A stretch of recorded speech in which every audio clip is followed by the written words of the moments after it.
Makers Award. Good afternoon and welcome to the Midday News.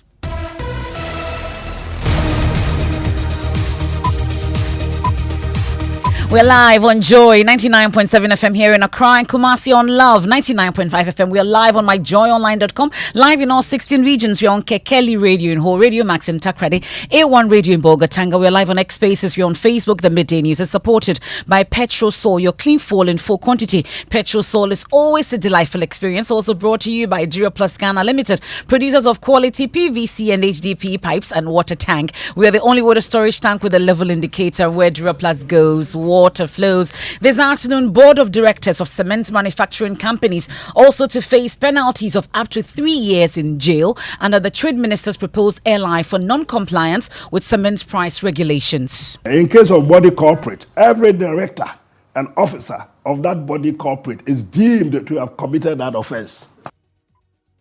But what must have pushed the Trades Minister to take this hardline action? Then I heard in the grapevine, you were literally teasing me. The minister couldn't do it. Nobody can resolve this matter of cement price. So I asked my officers put together an LI to regulate the pricing so that we'll all be at peace.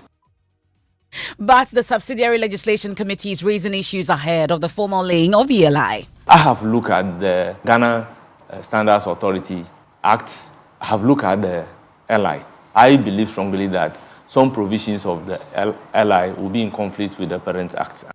We're live in Parliament for more on this. Also, environmental advocates praise the planned imposition of a 5% excise tax on locally manufactured plastic products, as they say will help deal with the plastic menace. Urgent action needs to be taken against the plastic menace. It's doing us so much damage. The environmental excise tax is good. We have details as the plastic manufacturers accuse government of not using an already existing 10% environmental tax for its purpose. Individuals are investing money into collection, buying their own trucks with the support of some companies who have donated tricycles for these guys to do it. Nothing from the government side. We'll also go live to the courts for updates on the ongoing ambulance procurement trial as the prosecution continues the cross-examination of Richard Jakba. The very latest from the court. We have sports. The Ghana Football Association is confident about dominating world football with the elite talent identification project. And there's a shortage of night watchmen in the Upper West regional capital, Wa, following the unresolved murders. One model at junior high. And then I realized that the next person who was recommended to be the watchman didn't want to go. He said he won't go. You want to stay for updates of that and more here on the Midday News. I am Emefa Apawu.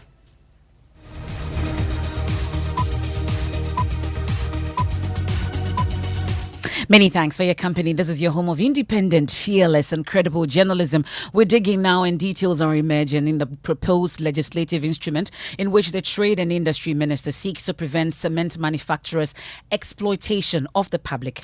Under the punishment regime, Board of Directors of Cement Manufacturing Companies could be jailed to a maximum of 3 years if they fail to comply with the dictates of the instrument if passed by Parliament. Sector Minister K.T. Hammond tells my colleague Evans Mensah he had pushed for the cement manufacturers to self-regulate their pricing to ensure prices were not shooting over the roof. However, this call was not heeded, hence the need for a law to regulate them. Well, if they decide not to comply at the peril of the penalty. What penalties are you proposing? Well, it's pretty hefty. A person who contravenes what I've just indicated to you is liable conviction to the penalty points. Maximum 4,000 a penalty unit. See, these companies are big ones. So if you limit them to fines, they will easily pay the fines and then come back and replicate the same whatever they want to do. So there's a stiffer one here. Now, imprisonment of not less than 2 years and of course not more than 3 years or both. But we don't leave it at that. You can't put a company into prison.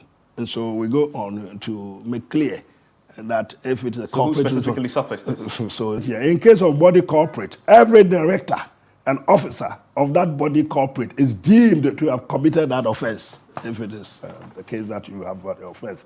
So the manufacturers then will bear this penalty? Yes. That's not the individual. So for the directors of the manufacturing company. So this is an example. Sure. If it is the Jata manufacturing company, the directors, if they put out cement in the market at the price above the price ceiling, exactly, the ceiling, then they will. And you see, the ceiling, and I think we should be comfortable about this. The ceiling is not going to be unilateral. Well, he's been explaining to my colleague Evans Mensah what pushed him to consider the formulation of the LI. I left instructions that I am not happy with the escalation in the cement pricing. So the committee, then I heard in the grapevine that you were literally teasing me. The minister couldn't do it. Nobody can resolve this matter of cement pricing. Who was teasing you? Well, those people I asked. The committee? Not the committee. The cement manufacturers? The manufacturers and those around it. To the extent that I called 2 of the executives to this office. So why do you think that the minister is powerless to control? They denied knowledge about the suggestion, but I still got some feedback that wasn't a matter to laugh about, but that the view was that what was the minister able to do? So they're teasing you that you've lost control? Well, not so much losing control, but control. But it can be controlled. I mean, it's a free economy, so anybody does what they want. My understanding of free economy is not freedom to cheat, to fleece the people. I don't get that impression. You don't make senseless, absolutely unreasonable profit at the expense of the citizenry. So at what point then did this conversation with them then translate into an LI? Okay, so I asked my officers put together an LI, to regulate the pricing, so that we'll all be at peace. Well, the full interview on PM Express last night is available on all our social media platforms, also on myjoyonline.com. Well, the Subsidiary Legislation Committee is meeting at a pre-laying session to consider whether the instrument falls within the Standards Authority Act, which is the mother law. Ranking member on the Legal Affairs Committee, Richard Ahiafo, says the outcome will determine whether the instrument will be laid. The committee will have to look at the Parent Act under which the LI is being proposed. That is, by the LI, they are coming under the Ghana Standard Authority Act. Whether whatever they are proposing in the LI is sanctioned by the Ghana Standard Authorities Act, the committee will have to satisfy itself with that. The penalty that they are proposing in the LI is a penalty which is in consonance with the Parent Act under which they are bringing the law. So I have looked at the Ghana Standards Authority Act. I have looked at the LI. I believe strongly that some provisions of the LI will be in conflict with the Parent Act under which they are bringing the LI. And the committee is going to critically take a look at all those things critically and come into a determination as to whether or not the law allows the minister responsible for trade and industry to come out with price control. Well, so in May 2024, the Minister for Trade and Industry, K.T. Hammond, instructed the Cement Manufacturing Development Committee to direct cement manufacturing companies in Ghana to reverse the hike in price increases immediately. However, the Cement Manufacturers Association rejected this directive, citing production costs and the principles of a free market economy, stating that the directive was without basis and justification. That's what led to where we are today, with the Trade Minister now formulating this LI. But let's check on the status of this particular legislative instrument when it comes to Parliament. Parliamentary Affairs correspondent Kwekwa Sante joins us on the line on this. So what can you tell us about the latest when it comes to this issue? The meeting has been going on for the last 25 minutes now at the 10th floor. That is the second Deputy Speaker's office, Andrew Amakon-Siama. It is currently 7-2 in terms of the members who are currently present. 7 members on the minority side, led by Chairman Dr. Dominic Ayine, and 2 MPs on the NP majority side. The minister himself, K.T. Hammond, has been in attendance. Early on, he raised some objections regarding the attendance of some so-called friends of the committee. Bernard Ahiafo, that you had there, the ranking member on the Constitutional Legal Affairs Committee, not a member of the Subsidiary Legislation Committee, but has always considered himself a friend of the committee, attending their meetings and deliberating on these key issues. Since in this meeting early on, that issue was raised by the chairman, and he was by the minister. He was rebuffed by the chairman of the committee, who said these friends of the committees have always been used. I did enter at the time the meeting started. I have now been asked out because media men are not allowed. But we understand this celebration is going to linger on for a while between today and tomorrow. And once we're able to do some conclusion, they can present a report to the House, and then a determination will be made as to whether or not this LI can be laid on the floor on Friday or next week Tuesday. I'm curious, though, what's really the talk amongst MPs and committee members when it comes to this particular LI? The mood has shifted, particularly since Tuesday when this attempt was made to lay the LI. And now it is beginning to diverge that political parties are beginning to take interest in this. The minority, according to some sources within the rank of the committee as well as the leadership itself, really tell me that they believe that this LI is just an attempt to obscure the issues and actually exculpate government in terms of its incompetence, quote unquote, in handling the economy. They say that the reason why the cement prices are going up is not because there's a cartel, but it's because the economy is struggling and the city is not performing well, for which reason the importation of clinker, which is the basic raw material for cement, is at such a high price. And they believe that the minister is just trying to muddy the waters. And so they are going to oppose that. The minister, you must recall, a few months ago tried to lay a similar LI to regulate again the importation of rice and other things. The minority did block him at the time. The minority say they intend to do the same thing this time around. You may be on the 10th floor, but you have your eyes and ears on the floor of Parliament itself. What's happening? What are we expecting today? The sitting hasn't started because the minority that is currently on trial. We know that last week the agreement that was struck between the minority and majority leadership was that whenever the minority leader is in court for his trial, sitting will start after the trial. And so today we expect that trial will conclude around 2 or 3 p.m. Then sitting will then start. The number of NPP and NDC MPs have already come in. More NDC MPs going to the court to solidarize with their colleague. I haven't seen a copy of the other paper yet, but they are expected to be questioned. They are expected to be issues around certain road construction, particularly the Ofanko-Nsawam road that has stalled for a while now. Okay, that's Parliamentary Affairs correspondent Kwekwa Sante setting the tone nicely for us to head to the court now, and the prosecution is continuing the cross-examination of the third accused person, Richard Jakma, in the ongoing ambulance procurement trial for which the minority leader of Parliament, Dr. Kaisa Lato, is standing trial together with the third accused for willfully causing financial loss to the state and deliberately misapplying state property. The state says it lost some 2.37 million euros for nothing more than defective Sprinter buses. Today's cross-examination will provide the prosecution with a fourth window of opportunity to inquire into the processes leading up to the purchase of the ambulances from the businessman. Latif Idris, our legal affairs correspondent, is in court for us, joins us on the line. Has it started? Okay, it appears that Latif, because of the proceedings, is unable to join us, but he'll be giving us updates, and as and when he does, I'll bring you up to speed on that. Now, in a related development, poverty, lack of education, and interference from persons in high offices, including traditional authorities and politicians, have been identified as major factors working against Ghana's efforts at ending human trafficking. According to the Deputy Attorney General, Dinah Asunapadapa, despite government interventions, including the passage of relevant laws, these factors continue to affect her office efforts at prosecuting perpetrators of the crime. She spoke on the sidelines of the National Justice Conference of the International Justice Mission here in Accra. And other health and other needs. So public sensitization is very key. And of course, we also need to be very alert, as a community, to be able to report some of these things. And I've mentioned largely some of the problems we encounter when we are prosecuting some of these perpetrators is for members within the community to purport to interfere in the prosecution, either through lobbying or luring and through threats of death and other things. I think there's a whole community responsibility on all of us. So government, we're doing our bit, but we relish the continuing support of all of us. Is that right? Yes, so we have passed the Act 694. We have also ratified the Palermo Protocol on preventing suppression of human trafficking. But we also need to be alert. And I indicated that these perpetrators are innovative and then continue to change the goalpost. Well, that's a Deputy Attorney General, Dinah Asunapadapa, and Latif Idris thankfully joins us on the line with more. Latif, has the showdown begun?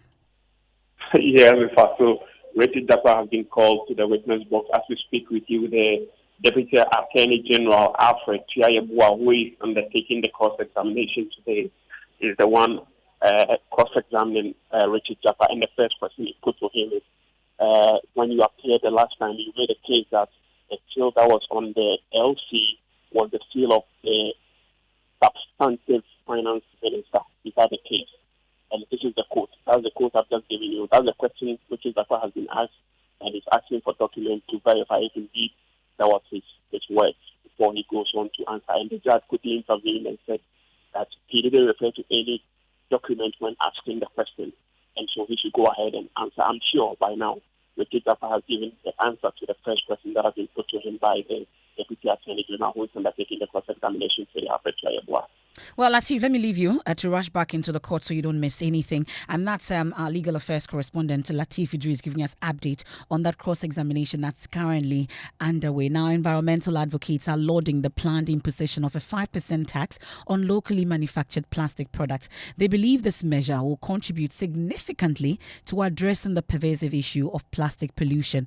However, the move has sparked controversy among plastic manufacturers who are threatening to, in 7 days, shut down their production plants and send over 30,000 workers home for 1 week if the government does not halt the implementation. At a press conference yesterday, they accused the government of misusing the existing 10% environmental tax, which was originally intended to fund environmental protection. President of the National Association of Sachet and Packaged Water Producers, Magnus Nunu, says government does not use the existing 10% environmental excise tax for its purpose.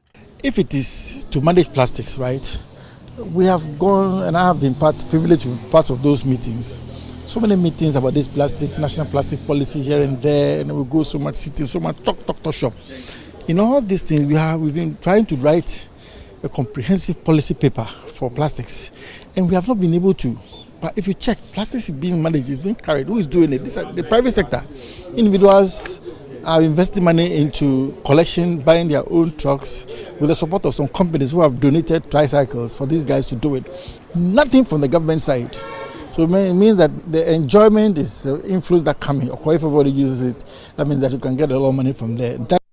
He's warning of a looming shortage of bottled and sachet water if the Plastic Manufacturers Association goes ahead with the planned shutdown of its production plants. The main body that supplies us with our packaging material shuts down.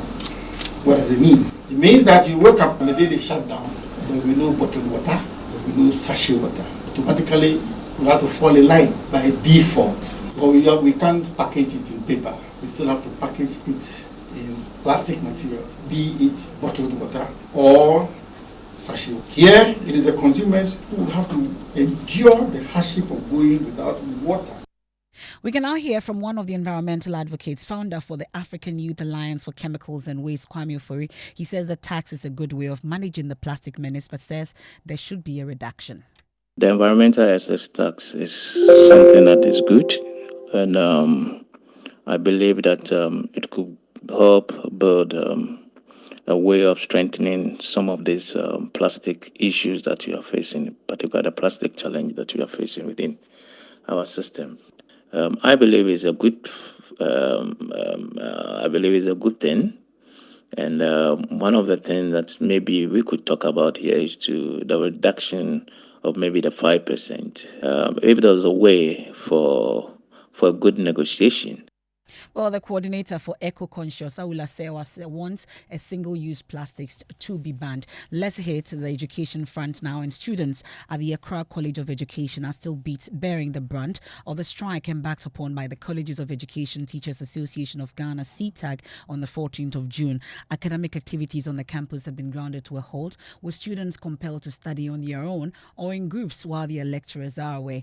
Some of the students who spoke to JoyNews team called on government to address the concerns of their lecturers. The strike, as for the students, we are not happy about the strike because it's affecting us a lot. Because there are some courses we need most of the lecturers because we the students, some of us need a guidance. You see, we need a guidance from the lecturers. So like as the strikes come, it's affecting us a lot. It's affecting us. So we are just pleading with the government to do what the lectures are. What the lectures are demanding. Well, my colleague Kenneth JC has visited some of the schools, joins us on the line. So let's talk about the situation on the campuses that you visited, Ken. Well, Emefa, apart from they being affected academically, they say their finances are also being affected. Most of them have had to spend more than they can afford because they have to, stay indoors for a long time, and because they have no lectures to attend to, they'll have to spend more money. I spoke with the SRC president, who also did indicate that he's been getting complaints from the students that their monies are getting finished. And the final year students are also fearing that their graduation, which is happening in September, could be dragged due to this strike. If this strike continues for a long time and is not addressed by government, they fear that they could be compelled to stay on campus till at least December. And you've been interacting and checking with the leadership of CTAG. What's the latest on their negotiation with government? Well, we understand that they will be meeting with the NLC later today to address their concerns. They say that they will not speak to it until the meeting is over. So we'll be monitoring the situation to bring our listeners up to speed. Thank you very much, Kenneth JC. Let me take you to the Ashanti region and check on the CETA strike as well. And my colleague Nana Boachi-Dankwa-Yadom joins us on the line. Nana, what can you report? Well, Emefa, the prolonged strike is really biting hard on the Wesley College of Education campus where I am currently. Classrooms are locked as many of these students are sitting under trees interacting among themselves. Now their hopes hangs in the balance as they are waiting upon the administration, the College of Education administration, to release a timetable for them as to when they are going to write their end of semester examination. That was to be done long ago, but due to the strike, it wasn't done. Now they are waiting on CETA to call off the strike and the administration to release a timetable for them. That's my colleague Nana Boachi-Dankwa-Yadom reporting live from Kumasi. We are live on Love 99.5 FM in Kumasi, also on Joy 99.7 FM in Accra, and on my JoyOnline.com. It's a good time to take a quick break here on the Midday News, supported by Petrol Soul, your clean fuel in full quantity, also by Duroplus Ghana Limited, where Duroplus goes, water flows. We return from the break with sports and shortage of night watchmen in the Upper West Regional Capital Wa following the unresolved murders. One model at junior high. And then I realized that the next person who was recommended to be the watchman didn't want to go. He said he won't go.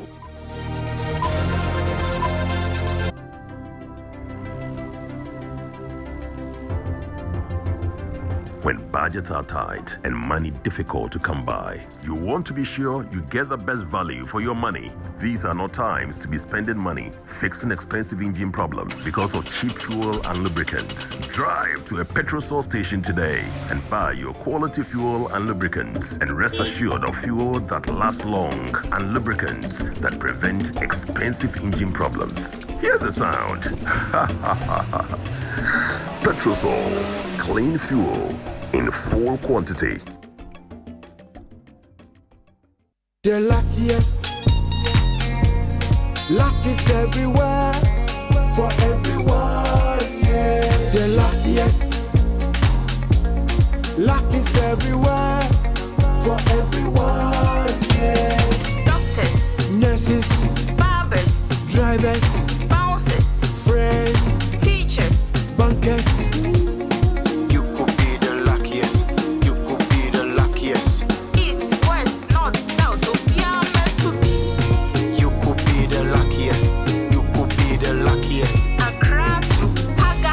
Go. The luckiest. Luck is everywhere, for everyone, yeah. The luckiest. Luck is everywhere, for everyone, yeah. Doctors, nurses, barbers, drivers, bouncers, friends, teachers, bankers. The luckiest. You could be the luckiest.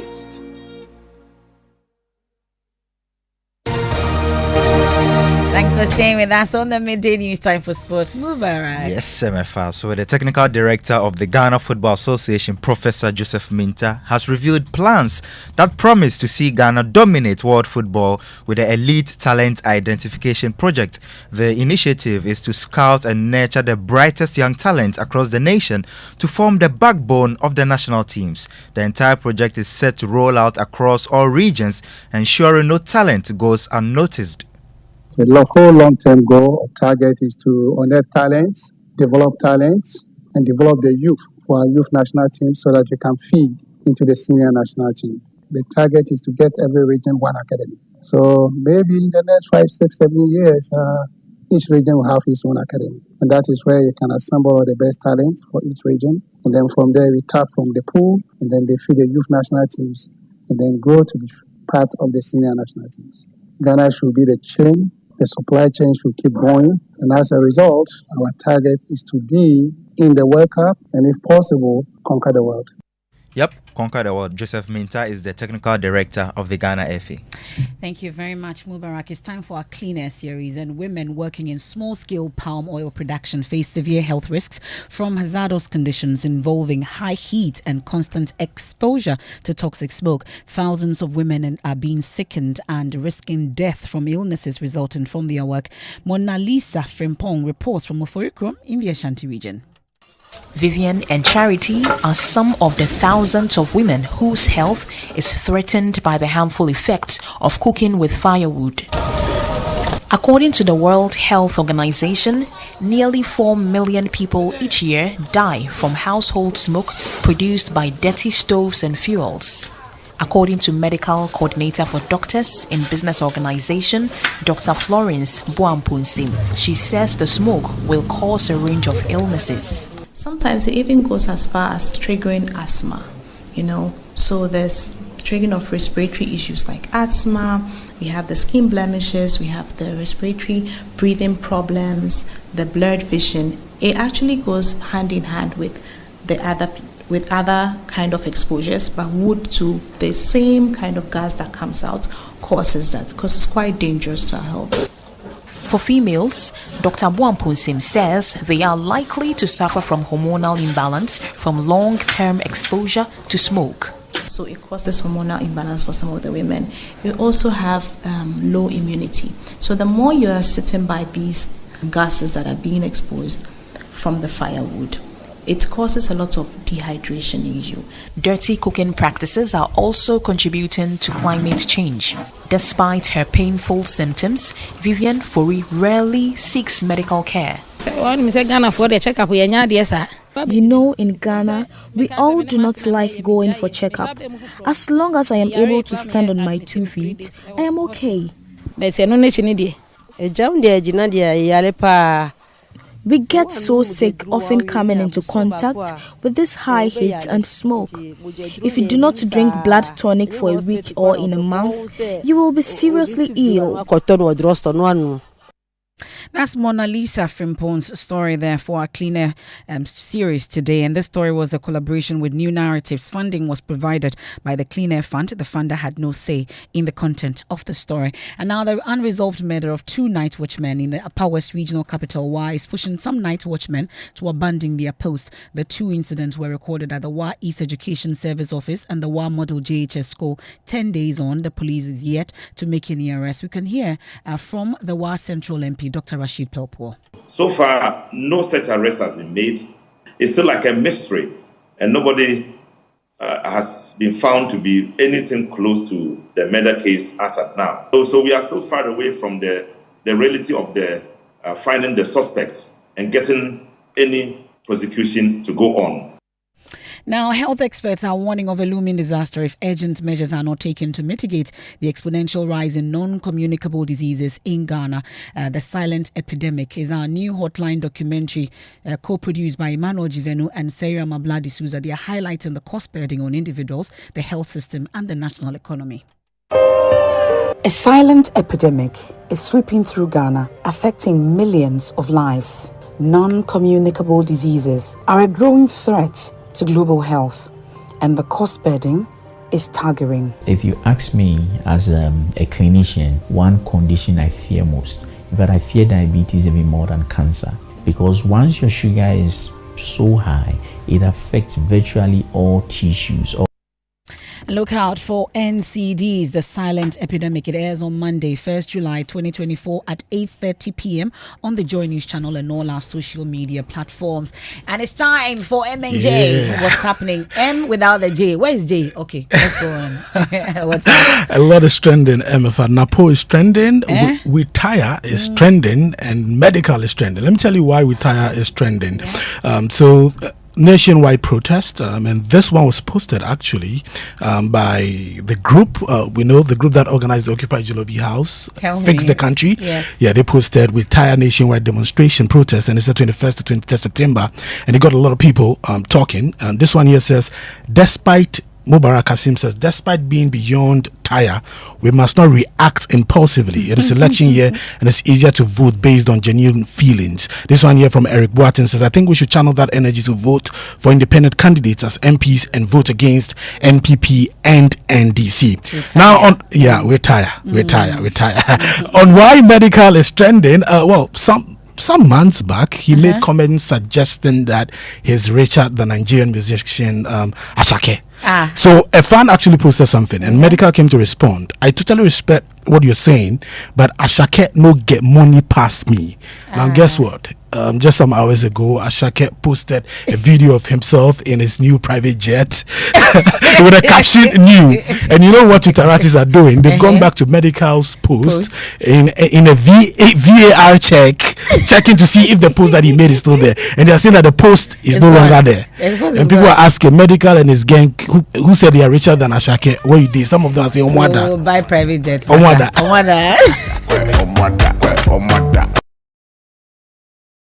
This is Jess Maxwell, and that's how we end today's edition of the Midday News here on Joy 99.7 FM. There's more when you log on to myjoyonline.com. Elisha to Elijah, episode 7 is up next. Have a good afternoon.